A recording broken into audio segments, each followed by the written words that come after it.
One man, one lab, 3 inventions. Thomas Midgley Jr. didn't set out to break the world, but he did.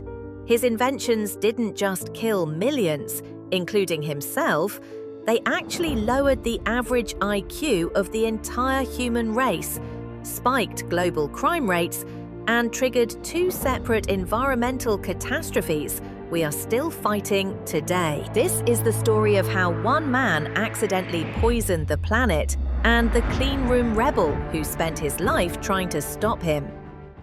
Part 1. The billion-dollar mistake. In the early 1900s, driving a car was a workout. To start the engine, you had to stand in the mud and manually turn a heavy iron crank. If the engine kicked back, it could break your arm or your jaw. In 1908, a man named Byron Carter died from exactly that. Determined to save lives, Cadillac founder Henry Leland hired Charles Kettering and a 27-year-old hotshot named Thomas Midgley Jr. to build a self-starting engine. They succeeded, but their new high-powered engines had a violent metallic knock. What is engine knocking? Imagine the piston in your car moving up to compress fuel. You want a controlled burn. But under high pressure, the fuel panics and explodes too early. This sends shockwaves through the metal, destroying engines and ears alike. Midgley's mission? Find a magic additive to stop the knock. He tried everything, even melted butter. Finally, on December 3, 1921, he found it. Tetraethyl lead. It was perfect. It was cheap. It was effective.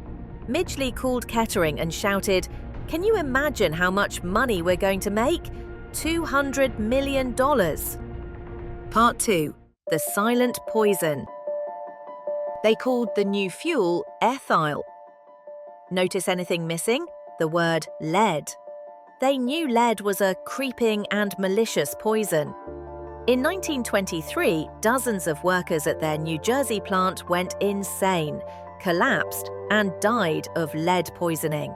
To prove it was safe, Midgley held a press conference where he poured the chemical over his hands and inhaled the fumes for a full minute. What he didn't tell the cameras: he was secretly suffering from lead poisoning himself and had just spent months in Florida trying to recover. Lead is a biological mimic. It enters the body and pretends to be calcium. It hides in your bones for decades, slowly breaking down the wiring in your brain. For children, it's a disaster, lowering IQ, destroying attention spans, and triggering aggressive behavior. Part 3. The man who found the truth. Enter Clair Patterson. In the 1950s, Patterson was a geochemist with a simple goal: calculate the age of the Earth. To do it, he needed to measure lead in ancient zircon crystals. But he had a massive problem. Lead was everywhere.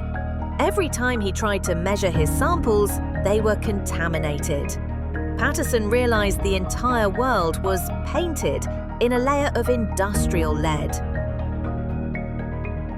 To fix this, he built the world's first clean room, a pressurized, plastic-sealed fortress where he finally proved the Earth is 4.55 billion years old. But he couldn't stop there. He wanted to know, is this lead level normal? He dug into the ice of Greenland. He sampled the deep Pacific. He even compared the bones of modern Americans to ancient Peruvian mummies.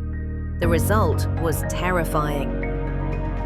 Modern humans had 1,000 times more lead in their bones than our ancestors. The industry fought him.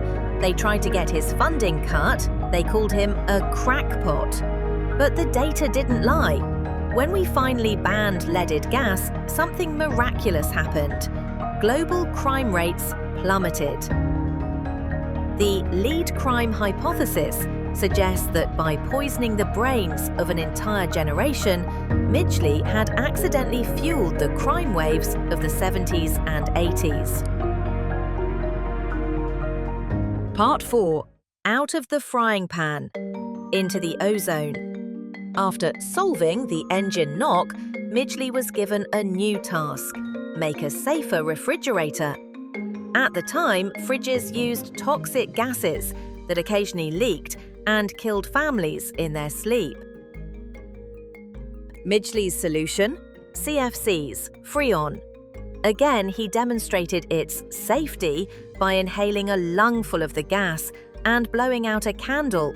It seemed like a miracle, until we realized CFCs were drifting into the stratosphere and eating the ozone layer alive.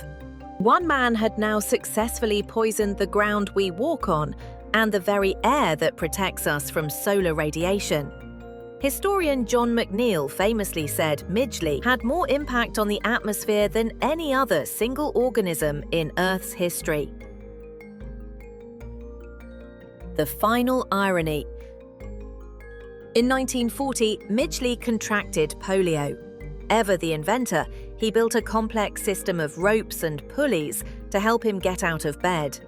In 1944, he became entangled in his own invention and died of strangulation. His life's work saved engines but cost the world millions of lives, 800 million IQ points, and a hole in the sky.